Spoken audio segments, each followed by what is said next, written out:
DC নিয়োগ কেলেঙ্কারি, ডলারে দিও অর্ধেক, বাকিটা ক্যাশ দিও। বেসামরিক প্রশাসনে জেলা প্রশাসক ডিসি নিয়োগ নিয়ে ভয়াবহ আর্থিক কেলেঙ্কারির তথ্য ফাঁস হয়েছে। এই কেলেঙ্কারিতে জনপ্রশাসন মন্ত্রণালয়ের চুক্তিভিত্তিক নিয়োগ পাওয়া সিনিয়র সচিব মোহাম্মদ মোখলেসুর রহমান এবং যুগ্ম সচিব ডক্টর জিয়াউদ্দিন আহমেদ ও আলিয়া আজম সরাসরি জড়িত থাকার প্রমাণ পাওয়া গেছে। হোয়াটসঅ্যাপের সংবেদনশীল কথোপকথনে এই কেলেঙ্কারির তথ্য উঠে এসেছে, যা বর্তমানে প্রশাসনের ভিতরে বাইরে ব্যাপক আলোচনার সৃষ্টি করেছে। এই কেলেঙ্কারির মূল বিষয় হলো ডিসি নিয়োগ প্রক্রিয়ায় আর্থিক সুবিধা নেওয়া।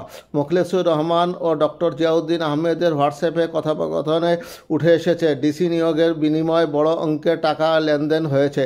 মোখলেসুর রহমান কথোপকথনে নিজেকে নির্লোভ দাবি করলেও 5 কোটি টাকার চাহিদা প্রকাশ করেন।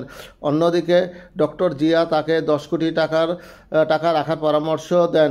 কথোপকথনে আর্থিক লেনদেনের বেশ কয়েকটি পরিকল্পনা উঠে আসে, যার মধ্যে বলা হয় ডলারে দিও অর্ধেক, বাকিটা ক্যাশ দিও আমার লোকের কাছে। ফাঁস হওয়া স্ক্রিনশটগুলোতে দেখা যায় মোখলেস এবং জিয়াউদ্দিনের মধ্যে ডিসি নিয়োগ নিয়ে বেশ কিছু পরিকল্পনা হয়। তারা নির্দিষ্ট কিছু ব্যক্তিকে ডিসি নিয়োগে হিসেবে দিতে পরামর্শ দেন এবং সেই নিয়োগের জন্য আর্থিক সুবিধা নেওয়া হয়। এসব কথোপকথন সম্প্রতি সরকারের বিভিন্ন গুরুত্বপূর্ণ মহলে ছড়িয়ে পড়েছে।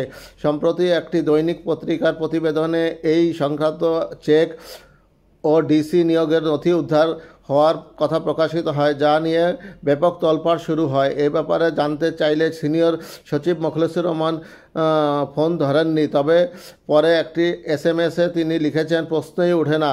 অন্যদিকে যুগ্ম সচিব ডক্টর জিয়াউদ্দিন আহমেদের সঙ্গে যোগাযোগের চেষ্টা করা হলেও তা সম্ভব হয়নি। প্রতিবেদনে আরও বলা হয়েছে ডক্টর জিয়াউদ্দিন ও আলী আজমের সহযোগিতায় আওয়ামী লীগ সংশ্লিষ্টদের ডিসি হিসেবে নিয়োগ দেওয়া হয়, যা নিয়ে ব্যাপক সমালোচনা চলছে। প্রকাশিত কেলেঙ্কারির পর প্রশাসন এ বিষয়ে তদন্ত শুরু করেছে। ইতিমধ্যে জনপ্রশাসন মন্ত্রণালয় থেকে সন্দেহভাজন যুগ্ম সচিবকে সরিয়ে সিলেটে বদলি করা হয়েছে। এছাড়া এই নিয়োগ প্রক্রিয়া নিয়ে তদন্ত করার জন্য এক সদস্য বিশিষ্ট একটি কমিটি গঠন করা হয়েছে। প্রশাসনের ভিতরে বাইরে এই ঘটনায় তীব্র প্রতিক্রিয়া দেখা দিয়েছে। বাংলাদেশ অ্যাডমিনিস্ট্রেটিভ সার্ভিস অ্যাসোসিয়েশনও মন্ত্রণালয়ের পদক্ষেপের বিভিন্ন বিরোধিতা করে তা প্রত্যাহারের জন্য চিঠি দিয়েছে।